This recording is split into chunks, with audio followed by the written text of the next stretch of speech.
그렇다면 북한은 왜 계속해서 발사체를 쏘고 있는 건지 국방부 취재하는 김선미 기자와 좀 더 알아보겠습니다.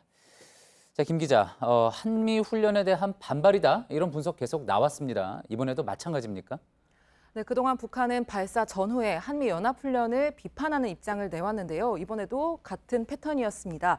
오늘 아침 발사 직전에 낸 담화문을 살펴보면 북한군을 90일 안에 괴멸시키는 이 전쟁 시나리오를 연습하고 있다 같은 불평이 어김없이 담겼습니다. 예. 특히 내일부터는 전쟁 상황을 가정해서 진행되는 본훈련 중에서도 2부 훈련이 시작된다는 점을 의식한 것으로 보이는데요.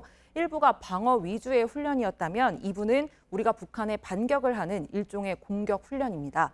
이뿐만 아니라 최근 국방부가 발표한 국방 중기 계획도 문제 삼았는데 이 북한 핵 등에 대응하기 위해서 우리 정부가 예산 34조 1천억 원을 쓰겠다 이런 내용이 담겨 있습니다. 예.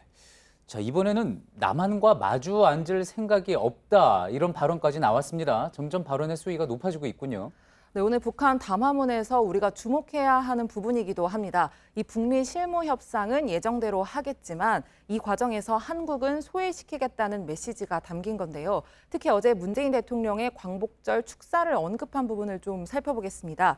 이 부분에 보면 남북 대화 분위기가 흔들리지 않았다고 하는데 이 북한은 남조선 당국자들과 더 이상 할 말이 없다며 이 북미 대화 과정에서 어부지리를 얻으려는 미련은 접는 게 좋겠다 이런 표현을 썼습니다. 예. 그러자 우리 정부도 오늘 입장을 냈죠.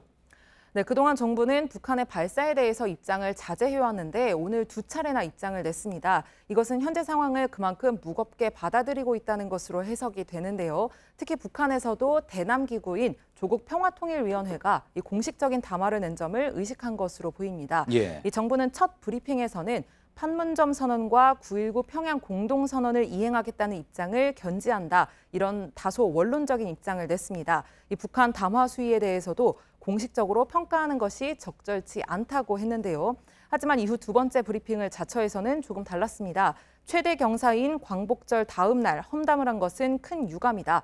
공식 입장 표명이라고 보기에는 도를 넘은 무례한 행위다라고 밝혔습니다. 예. 강경한 대응까지는 아니지만 절제된 반응을 내놓음으로써 이 현 상황을 타개하겠다는 것으로 보입니다. 예. 서로 간에 부딪히는 부분이 지금 있는 그런 모습인데 그럼 이제 당분간은 북한과의 대화는 없을 거다 이렇게 봐야지 되는 건가요? 이 북미 대화 과정에서도 한국과 이 미국 간의 사전 협의는 계속될 것이고 이것은 북한이 필요한 내용이기도 합니다.